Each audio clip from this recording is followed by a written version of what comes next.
back on the head. This is Friday morning. Putting the sheet metal and all the stuff back up there on the machine back there behind it now. All the duct work for the air intake had to be taken off. That's what they're working on now. It's pretty much, there's only enough room up there for Kevin and Jay up there, and they working on it. We probably still like about another hour and a half, get the hood up there, and there's these metal covers here, and then he's got handrails and stuff, got to put all that stuff up there too. Well, this week has been tough, man, tough. Here last night, Thursday night, till after 8 o'clock, working on this thing. We just had a lot of stuff to do that we've been putting off for about a year because we ain't had the money or the means to be able to do it. Logging has been that bad. And we just got to the point where we had to do it. We had so much to do, it was a lot. People's asked me what it's costed, and I have no idea. It'll be a month or so before we find out what it all shakes out as far as cost-wise, because you get all the bills coming in later. You know, it's not like going to Walmart and you walk in, you walk out and you pay for it and you know what you paid for. I do know just the wheels on this head right here were $6,000 for that. And I know we're putting some people call it a transmission, but it's actually not a transmission. It's like the transfer case gearbox on the 635. That machine's got 7,500 hours on it. And we're having to replace that. We're putting a new one in it. It's like $8,500. So that's between those wheels and just that thing right there is $15,000, right at $15,000. And that's not including, that's just a drop in the bucket. We probably, when it all shakes out, we'll be able to spend over between $30,000 and $40,000, I'm sure,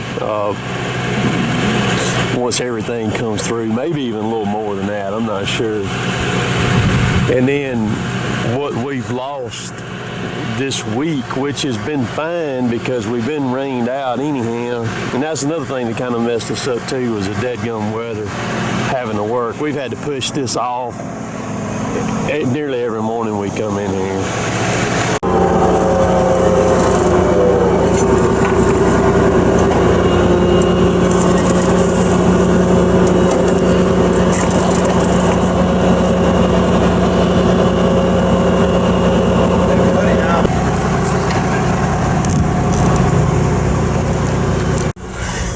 All the metal's back on. I'm going to crank it. I'm going to put it in warm-up mode is what I'm going to do with it right here. Right quick. Y'all ain't going to be able to see this too well because of the glare. He's already got the computer going.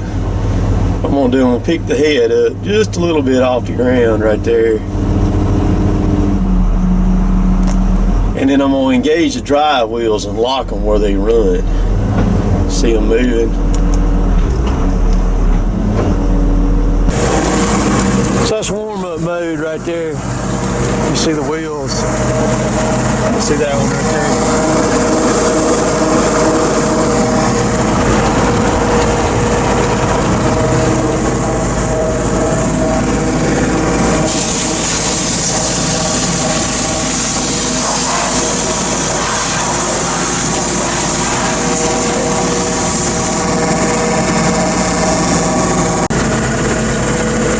That's an idle right there with it spinning at that speed. You can see the center one right there. So you can imagine what it'll come up to at full throttle. Now those wheels there, the ones on the outside, we flip those wheels every 2,000 hours. We'll swap them. We'll put that one right there over here on this side and that one on that side. You can't flip the middle wheel, it's just there. Of course, that middle wheel was more on one side than it was on the other, and that's gonna happen because the tree is not gonna be straight. We run all different sides. If you were running all log type trees, they would all run right in the middle of that wheel. smaller trees, they're going to run on, there's a little bit of a tolerance there. They're going to run on one side or the other of it. It's what they're going to do. But Kevin has taken and he's put an edge on these knives. Those things are razor sharp right now. We do that. They come kind of blunted without an edge on them like that. And they do that, and that's on purpose. So we take a sanding disc, and Kevin puts it on there. Now these things will self-sharpen. The more you run them, the more they sharpen. But you can take some of the bite out of them a little bit by how you sharpen them. So if they start cutting in too much on the tree, you can take a little bit of the bite out of them. You can manipulate that knife a little bit with a sanding disc on a grinder. There's already heat in that motor already.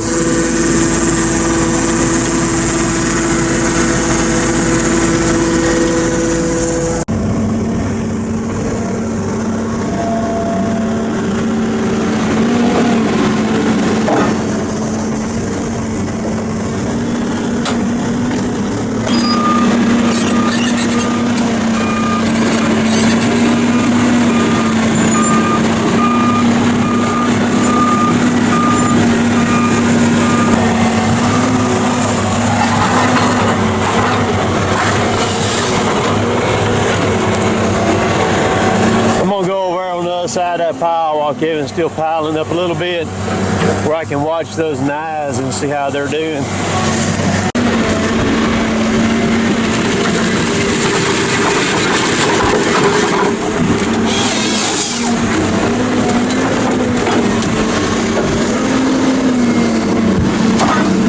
That's an old log right there.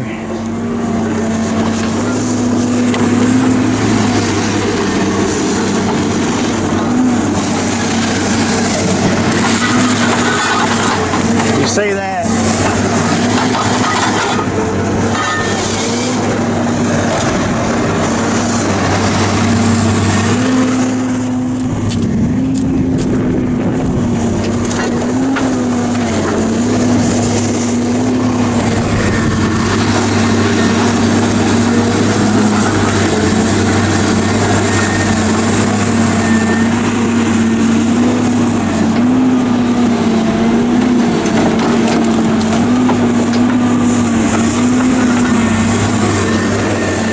I don't see no oil leaking out of it either. Got a lot of water caught up in there on the frame. It's running out.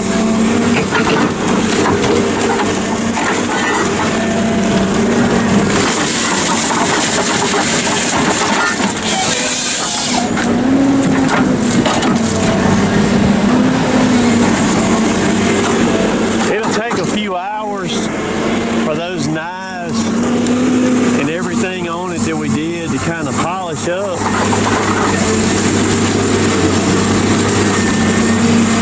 But I'm pretty happy with what we're seeing right now,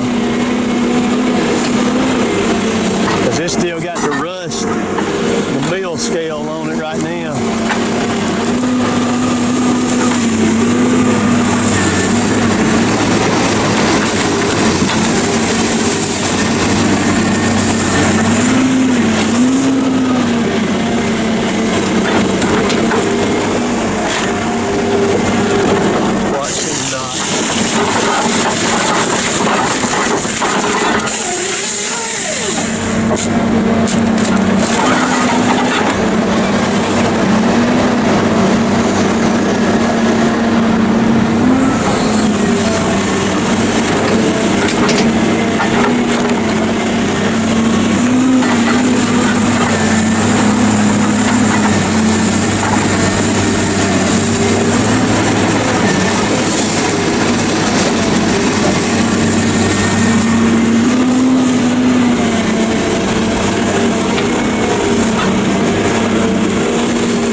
see how this is starting to polish. That's not quite polished all the way. See, this is rough, so you can see the difference as you get right in there. This thing will look like a mirror. It's already got heat, a lot of heat in it right there on both sides, so it could probably back off its pressure just a little bit on it. But you can do that on this machine. You can set your drive wheel pressure and all that stuff. You can change anything on it you want to from right there in the computer. It looks good, dude. Looks good.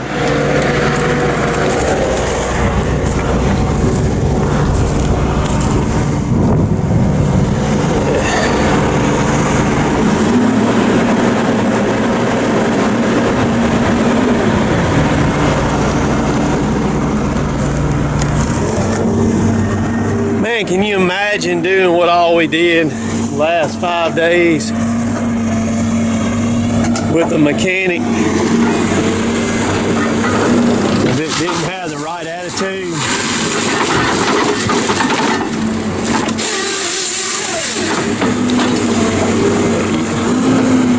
Hey, you wouldn't be able to do it. Jay is a good match for us. Of course, he don't work for us. He's an independent. And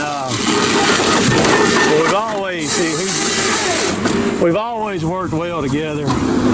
Always. We've been doing work with Jay for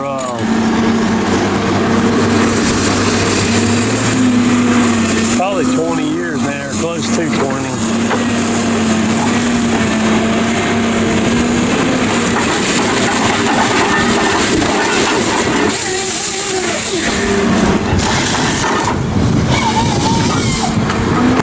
I want to show everybody one thing, because I've had 2 or 3 people mention this about reversing these hoses on this motor. Here's the 2 hoses right here. You can't reverse them. You see that?